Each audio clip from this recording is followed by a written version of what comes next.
요한계시록 18장 9절부터 19절까지의 말씀입니다. 제가 먼저 읽겠습니다. 그 도시와 더불어 음행을 하고 방탕한 생활을 한 세상의 왕들은 그 도시를 태우는 불의 연기를 보고 그 도시를 두고 울며 가슴을 칠 것입니다.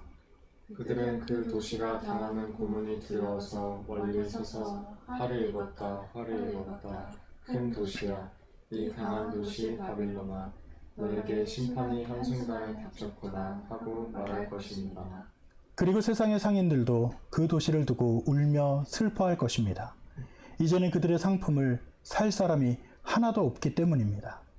그 상품이란 금과 은과 보석과 진주요, 고운 모시와 자주 옷감과 비단과 붉은 옷감이요, 각종 향나무와 각종 상아기구와 값진 나무나 불이나 새나 배석으로 만든 온갖 그릇이요, 계피와 향료와 향과 모략과 유향이요, 포도주와 올리브 기름과 밀가루와 밀이요, 소와 양과 말과 병거와 노예와 사람의 목숨입니다. 내가 마음속으로 탐하던 실과가 내게서 사라지고 온갖 화려하고 찬란한 것들이 내게서 없어졌으니 다시는 아무도 그런 것들을 찾아볼 수 없을 것이다. 그 도시 때문에 부자가 된 이런 상품을 파는 상인들은 그 도시가 당하는 고문이 두려워서 멀리 서서 울며 슬퍼하면서 말하기를 화를 입었다, 화를 입었다. 고운 모시옷과 자주색 옷과 빨간색 옷을 입고 금과 보석과 진주로 꾸민 큰 도시야. 그렇게도 많던 재물이 한순간에 잿더미가 되고 말았구나 할 것입니다. 또 모든 선장과 선객과 선원과 바다에서 일하는 사람들도 다 멀리 서서 그 도시를 태우는 불의 연기를 보고 저렇게 큰 도시가 또 어디 있겠는가 하고 외칠 것입니다. 함께 있습니다. 그리고 그들은 머리에 먼지를 뿌리고 슬피 울면서 화를 입었다, 화를 입었다. 큰 도시야, 바다에 배를 가진 사람은 모두 그 도시의 값진 상품으로 부자가 되었건만 그것이 한순간에 잿더미가 되고 말았구나 하고 부르짖었습니다. 아멘. 요한계시록 18장은 우리가 바벨론의 멸망이라고 하는 지난주에 말씀을 나눌 때 요한계시록은 미래의 책이면서 또 현재의 책이고 또 동시에 과거의 책이다 말씀을 드렸어요. 그러니까 요한계시록은 미래에 일어날 일이다 그렇게 생각할 것이 아니라 과거에 이미 일어났고 또 현재에도 일어나고 있고 또 미래에도 반복될 역사다 그렇게 생각하시면 됩니다. 특별히 여기서 반복되는 말 중에 바벨론이라는 말이 있죠. 이것은 바벨론은 그 당시에 있었던 로마를 말하고요. 이 성경에 쓰여질 때는 로마 시대였죠. 바벨론은 또 수천 년 전에 과거의 제국이었고요. 그래서 이 바벨론은 부와 어떤 면에서는 이 세상의 정욕을 따라가는 것에 대한 모든 것의 그 합이고 또 거기에 대한 통칭입니다. 그렇기 때문에 이 바벨론에 대한 이야기를 오늘도 계속하는데 오늘 바벨론의 모습을 세 부류로 이야기를 합니다. 왕들, 그리고 상인들, 선원들. 이들에 대해서는 제가 설명을 드리면 바벨론의 번영에 동참을 했던 사람들이고 또 그 사치와 탐욕으로 이익을 본 사람들이에요. 그러니까 이 세상에서 보면 성공한 사람들이죠. 그러니까 이 세상에 성공한 사람들에 대한 이야기가 지금도 반복되고 있고 그 사람들에 대한 경고이자 그 사람들의 미래에 대한 이야기이기도 합니다. 그들은 오늘 보니까 다 어떻게 하고 있어요? 사진에 보면 울고 있어요. 그죠? 근데 울고 있는데 이들이 우는데도 여러 가지 이유가 있죠. 슬플 때 우는 게 있고요. 아니면 억울할 때도 울고요. 어쩔 때는 죄송스러워서 울 때도 있고요. 그리고 또 여러 가지의 눈물이 있을 수 있어요. 근데 이 사람들이 흘리는 눈물은 어떤 종류의 눈물일까요? 슬퍼서 운다. 아쉬워서. 둘 다 정답입니다. 왜냐하면 슬프죠. 왜? 이 사람들이 오늘 성경 전체를 보면 다 성공한 사람들이라고 그랬잖아요. 근데 성공했는데 성경의 오늘 내용에 보면 이 사람들의 성공이 끝까지 갑니까? 아니요. 계속해서 하나님이 아니다 라고 말씀하시고 멸망시키신대요. 그러니까 이 사람이 다 열받아서 흘리는 눈물이고 아쉬워서 흘리는 눈물일 수 있다는 거죠. 그러니까 아까 말했듯이 눈물의 종류가 여러 종류가 있을 텐데 기독교에서 눈물은 특별히 회개의 눈물이다라고 얘기를 해요. 근데 이 사람들은 회개하는 눈물은 아니라는 것이죠. 자신들의 기득권이 무너진 것에 대한 탄식이다라고 보면 됩니다. 오늘 이 말씀을 읽을 때 마음이 아프지만 동시에 이런 질문을 해봐야 됩니다. 저들의 모습이 혹 우리의 모습은 아닌가? 아니면 우리 교회의 모습은 아닌가? 사실 이 땅에서 많은 교회들이 있고 우리도 이 땅에 살아가는 우리 자연인이지만 우리가 이들의 모습과 전혀 다르다라고 말할 수는 없다는 것이죠. 특별히 우리 안에 세상의 권력과 결탁하여 부를 추구하는 교회가 있습니다. 그리고 복음보다 기복과 성공을 약속하는 메시지를 주구장창 이야기하는 그런 교회가 있다는 것은 더 하나님이 바벨론과 교회가 가깝게 되었다라고 말하는 경고가 교회에도 있을 수 있다는 것을 이야기하는 것이죠. 대한민국 교회는 이제 세계에서 손꼽히는 부와 영향력을 갖게 되었습니다. 대형교회는 정치인들이 먼저 찾아오는 교회가 되었고요. 교회는 때로는 기업처럼 움직입니다. 하지만 그 안에 복음 대신 권력과 거래하는 모습, 기득권을 지키려고 하는 욕망이 가득 차 있다면 여러분 감히 말씀드리지만 그 교회와 이 바벨론은 전혀 다른 모습이 아니다라고 말하고 있는 것입니다. 요한계시록은 그렇기 때문에 우리 모두에게 경고합니다. 저렇게 기득권에 대해서만 경고하는 게 아니라 혹은 우리 가운데 있는 바벨론의 모습에 대해서도 하나님이 경고하는 거죠. 하나님 없는 번영은 한 시간 안에 무너진다. 한순간에 무너진다라고 지난주에 설교에서도 말했고 오늘 또 반복해서 이야기하고 있는 것입니다. 그래서 우리가 이런 바벨론이라고 하는 게 과거의 이야기, 현재 이야기, 미래 이야기 모두가 포함되어 있다면 제가 이 바벨론은 다른 사람의 이야기가 아니라 바로 우리의 이야기라고 좀 대입해서 보자는 거죠. 그러면 이 바벨론에 대해서 성경이 계속 말하는 게 뭐냐면 깨어 있으라라고 말하고 있어요. 그러면 깨어 있는 것이 무엇이냐? 이것에 대해서 오늘 성경을 통해서 세 가지. 제가 지난주에 몇 가지 얘기했더니 하나 둘 셋 하는 게 되게 상투적이지만 이게 어떻게 보면 쉬운 걸 수도 있습니다. 5가지 안 가잖아요. 그러니까 세 가지만 살펴보도록 하겠습니다. 자, 한번 말씀을 읽어볼까요? 노란 부분만 다 같이 읽습니다. 시작! 세상의 왕들은 그 도시를 태우는 불의 연기를 보고 그 도시를 두고 울며 가슴을 칠 것입니다. 칠 것입니다. 까지 하니까 좀 자연스럽네요. 땅의 왕들은 그 불붙는 연기를 보고 위하여 울고 가슴을 친다라고 그랬어요. 그게 뭐냐면 왕들은 바벨론과 음행하며 사치했던 자들이다. 이 음행이라고 하는 게 우리가 단순한 상투적인 음행만을 말하는 것이 아니라 세상에 있는 모든 것들을 혼용해서 하나님 아는 것. 우리가 여러분들이 보시면 이단도 있고요. 자기의 권력을 위해서는요, 2단도 쓰고 3단도 쓰고 4단도 쓰고 좀 유치한 장난 같은 말이긴 하지만 제가 되게 유치한 얘기를 했지만 권력을 지향하면 뭐 샤머니즘뿐만 아니라 모든 종교를 끌어다 쓰는 종류의 사람이 있어요. 실제로 우리나라에도 있었죠. 그런 사람들이 왕들이라고 표현할 수 있는 거죠. 그런데 이 사람들은 어떻게 되었습니까? 그 당시로 보아도 로마는 지금도 존재합니까? 로마의 왕들이 지금도 신처럼 존재합니까? 아니요. 지금 그들은 다 무너졌어요. 그 당시에 그 왕들은요, 영원할 것처럼 얘기했겠죠. 근데 그러나 그들은 끝없는 번영과 힘을 보장할 것처럼 보였지만 하지만 요한은 이야기합니다. 그 큰 성이 1시간 안에 무너졌다라고 말입니다. 그래서 칼바르트는 바벨론을 하나님의 통치를 거부한 인간 문명의 총체라고 정의했습니다. 하나님 없이 영원한 것처럼 자만한 문명, 그것이 바벨론이라고 말할 수 있는 것이죠. 여러분, 교세와 건물을 자랑하는 교회가 있어요. 야, 어떤 성도님들을 제가 예전에 사역하다 보면은 이제 교회를 다니다가 이렇게 옮겨오는 분들이 있거든요. 근데 정말 좀 지금 생각하면은 우습게 생각되는, 정말 웃기게 생각되는 게 있는데, 내가 무슨 모 교회에 있다가 왔고 자기가 뭐가 거기에 구역장이었네, 내가 뭐 했네. 왜 그런 얘기를 하지? 사실 저도 그때 섬겼던 교회가 그렇게 작은 교회는 아니었거든요. 근데 성결교단에서는 좀 큰 교회였지만 뭐 다른 교단의 큰 교회에 비하면 그렇게 큰 교회는 아니었어요. 근데 다른 교단의 굉장히 큰 교회에서 오신 분들이요, 하나같이 그 얘기를 해요. 내가 무슨 교회에서 왔다. 그게 여러분 좀 이상하게 생각되지 않습니까? 그런데 많은 교회 사람들이 그걸 지향합니다. 그리고 내가 어느 교회 장로인데, 내가 어느 교회 권사인데, 시쳇말처럼 생각되는 이 말들을 그냥 하고 있다는 거죠. 그리고 우리 교회의 재정 규모가 곧 교회의 힘이라고 생각해서 사실 우리 교단도 보면 재정 순서대로 순위를 매깁니다. 그게 어떻게 뭐 잘못됐다라고 말하기는 어렵지만 그게 그냥 그런 거예요. 모이면 너희 교회 얼마나 부흥했니? 그게 너무 그래서 부흥했으면 어깨 쭉 펴고요. 부흥 못했으면 좀 약간 작은 교회 목회자면 왠지 모르게 주눅 들어있는 이상한 구조가 교회 안에도 있다는 거죠. 정치권과 유착을 해서라도 영향력을 유지하려는 목사들이 있습니다. 역사적으로도 교회가 권력과 손잡았을 때 어떤 일이 일어났습니까? 중세 교황청의 타락을 여러분들이 잘 알고 있을 겁니다. 네.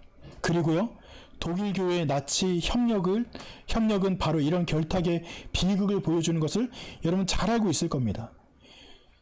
여러분들이 이런 것처럼 하나님께서 우리 모두에게 말하는 것은 이 바벨론 왕 끝까지 기득권으로 살아갔던 저 사람들이 실제로는 어떻게 되었어요? 중세의 교황청은 무너졌습니다. 독일 교회에 저렇게 타락했던 독일 교회는 지금 흔적도 남아있지 않습니다.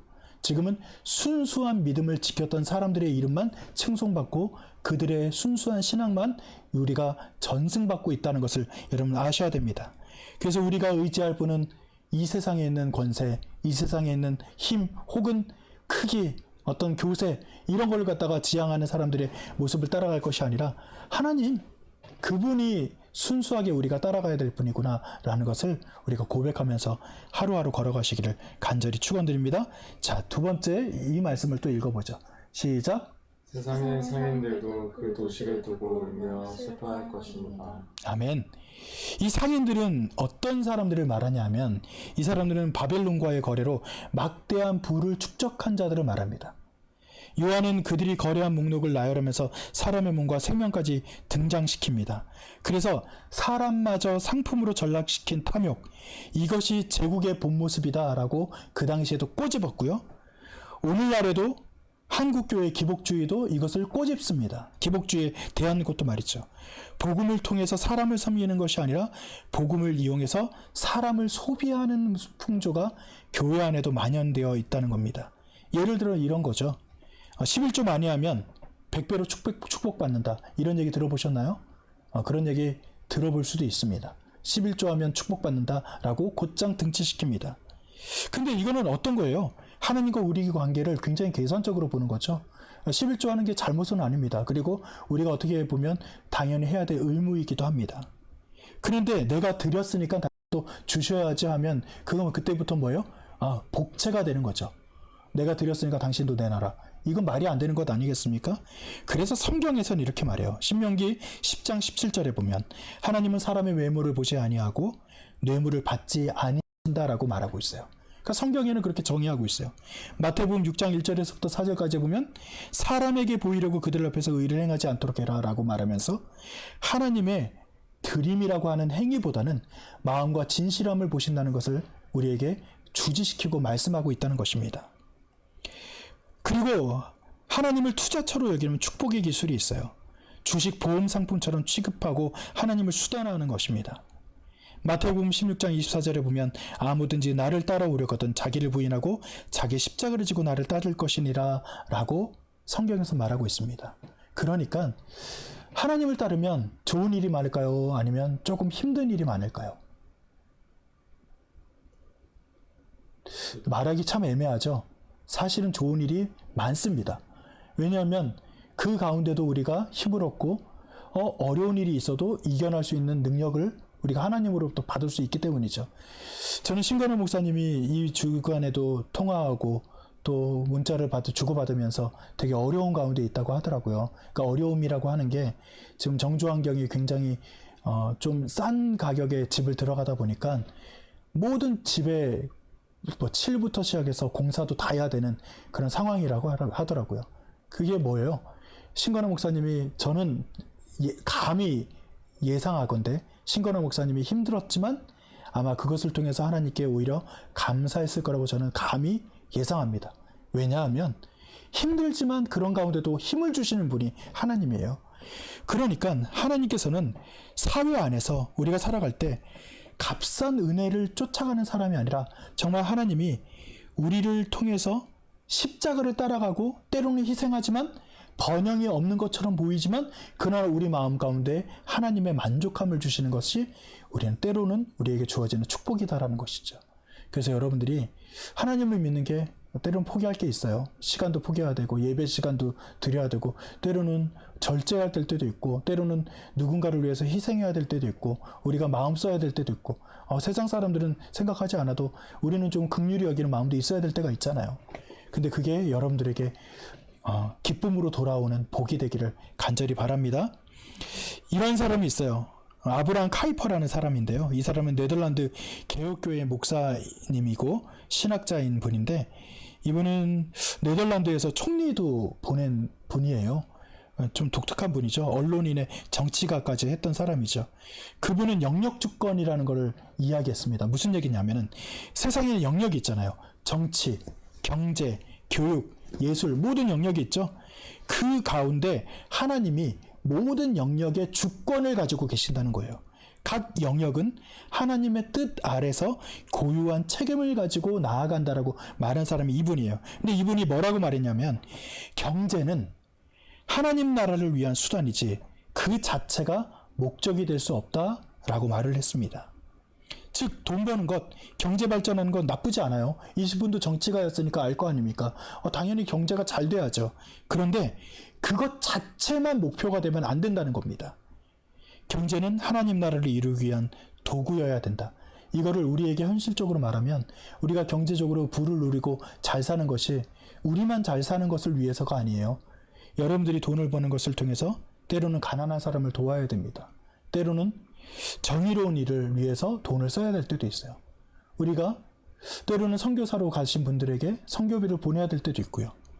하나님의 뜻을 실현하는 방향이 어디냐를 살펴보면서 우리의 물질의 일부분을 혹은 우리의 정성을 드려야 될 필요가 있다는 것을 이분은 정치가면서도 신학자이고 이런 분이 그렇게 말을 했다는 것이죠. 그냥 쉽게 말하면 돈이 우상이 돼서는 안 됩니다. 교회와 사회가 탐욕과 경쟁에 빠지게 된다면 카이퍼는 그것에 대해서 경고하면서 이야기를 한 것이죠. 우리가 다음 말씀을 읽으면서 세 번째 이야기를 한번 나눠볼까요? 자, 노란 부분 다시 읽어주세요. 시작. 또 모든 선장과 선객과 선원과 바다에서 일하는 사람들도 그리고요. 저렇게 네. 큰 도시가 또 어디 있겠는가. 이거는 뭐냐면은 선원들이라고 말할 수 있는데 이거는 바벨론에서 이익을 본 사람들이 아까 전에 등장했잖아요.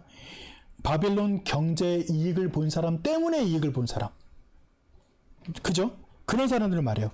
제국의 호황 속에서 자신들도 덩달아 풍요를 누렸던 사람들을 말하는 겁니다. 그때 요한은 다시 선언합니다. 그러니까 강력한 권력을 가졌고 강력한 부를 가진 사람들에 대해서만 경고한 게 아니라 이거는 그 아래서 또 그것 때문에 누렸던 사람들에 대해서도 경고하는 겁니다. 19절의 말씀입니다. 이 말씀이 바로 그렇게 간접적으로 부를 얻었고 번영을 누렸던 사람들에게 주는 경고입니다. 이건 한번 말씀을 전체를 다 읽어볼까요? 시작. 그리고 그들은 머리에 먼지를 뿌리고 슬피 울면서 화를 입었다 화를 입었다. 큰 도시야 바다에 배를 가진 사람은 모두 그 도시의 값진 상품으로 부자가 되었구나. 그것이 한순간에 잿더미가 되고 말았구나 하고 부르짖었습니다. 아멘. 우리가 번영에 취해 있을 수 있습니다. 그러니까 우리는 세상에 있는 저 사람들 손가락질 많이 하죠. 저도 손가락질 많이 하는 사람 중에 하나예요. 저 나쁜 놈.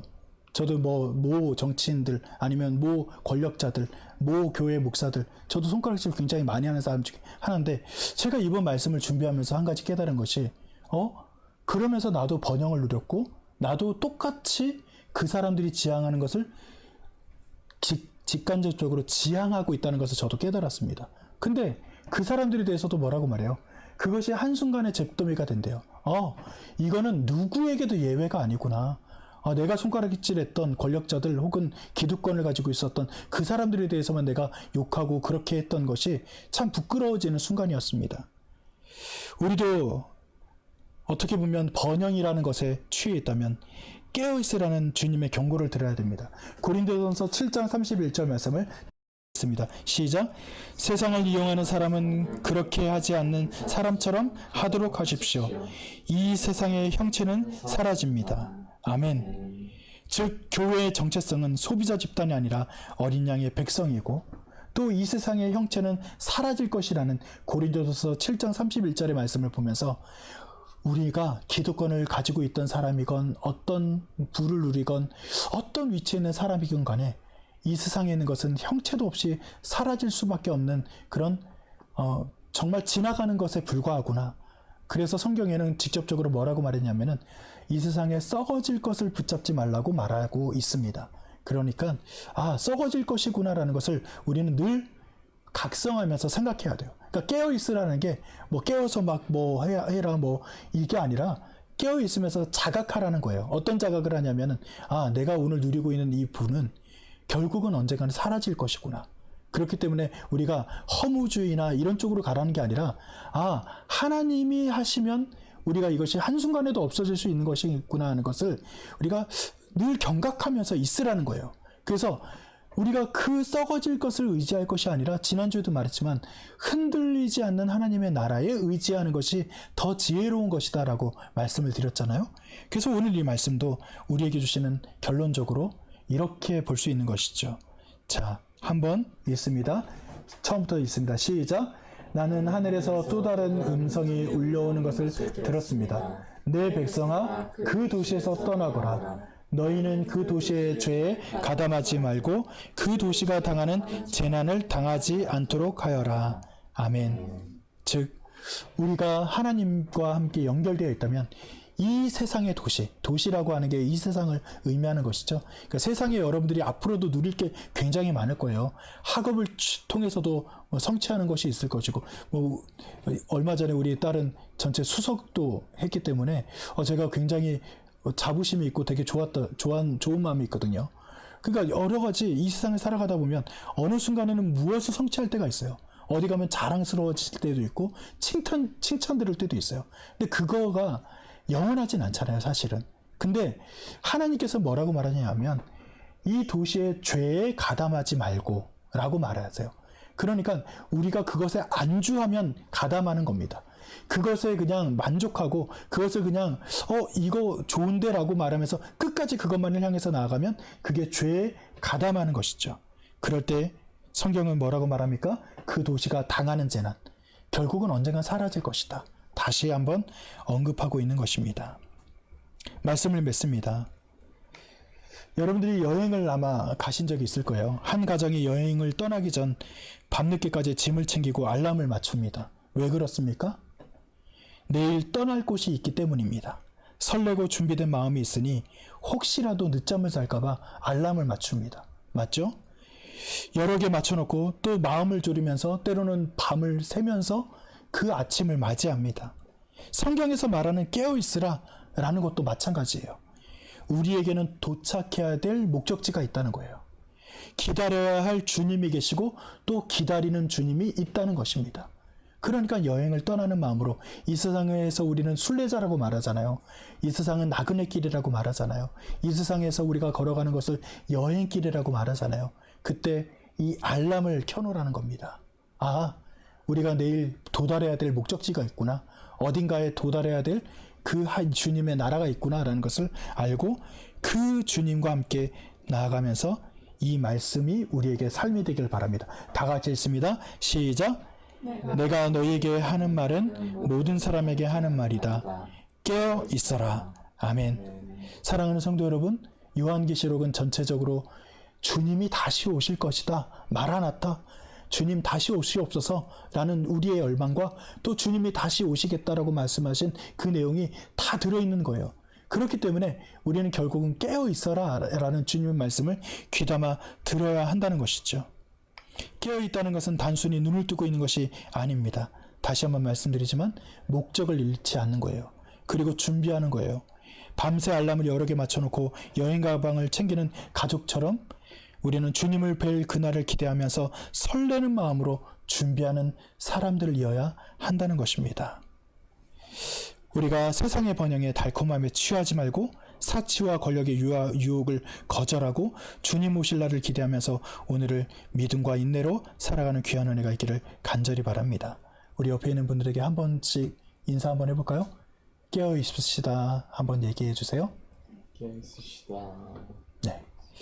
우리 가족뿐만 아니라 우리 좋은 나무 교회 혹은 또 온라인으로 예배드리는 모두가 깨어 있기를 바랍니다. 우리 한번 이 시간 말씀을 생각하면서 한번 기도해 볼까요?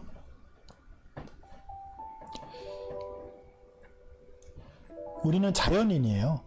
무슨 얘기냐면은 그냥 가만히 있으면 지치고 그냥 포기하면 그냥 마음이 흩어져 버리고 사랑하는 마음보다는 미움이 더 가득하고 어떻게 보면 자꾸 안 좋은 방향으로 흘러가는 것이 우리의 속성이라는 거죠.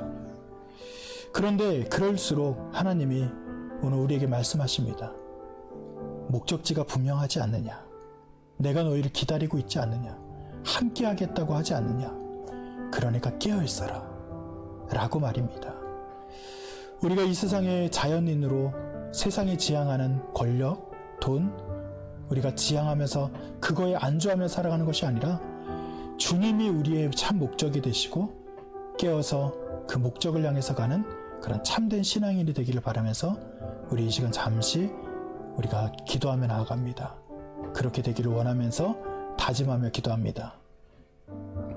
하나님 도우시옵소서. 우리 가족이 깨어있게 하여 주시옵소서. 이 세상에 추구하고 살아갈 것 많지만 우리가 깨어서 그렇구나. 우리가 하나님이 주신 나라와 하나님의 뜻을 향해서 나아가는 것이구나. 우리가 다시 한번 각성하고 경성하게 하여 주시옵소서.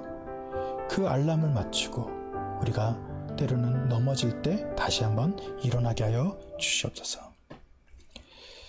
사랑과 은혜가 풍성하신 하나님 아버지, 오늘 말씀을 통해 우리에게 다시 한번 깨어 있으라고 경고해 주시니 감사를 드립니다. 우리는 너무 쉽게 세상의 달콤함에 취해 목적지를 잃어버리고 살아갑니다. 이 세상의 바벨론의 사치와 권력, 번영이 우리를 유혹할 때 주님 나라를 바라보는 눈을 잃지 않게 하여 주시옵소서. 교회가 권력과 결탁하여 복음을 가리우지 않게 하시며 성도 한 사람 한 사람이 어린 양의 길을 걷는 깨어있는 자로 우리와 모두가 되게 하여 주시옵소서. 어린 양의 하나님의 나라, 주님의 나라를 위해서 걸어가며 주님 오실 날을 준비하는 믿음의 사람으로 오늘도 깨어 걸어가겠습니다. 지금은 우리 주 예수 그리스도의 은혜와 하늘아버지의 극진하신 사랑하심과 내주 성령님의 도우시고 역사하심이 우리가 때로는 잠자는 것처럼 보이지만 깨어있기를 바라는 한 사람 한 사람 머리 위에 우리 가족과 우리 교회와 우리 모든 성도들 머리 위에 주님께서 영원히 함께 하시기를 간절히 축원드리옵나이다. 아멘.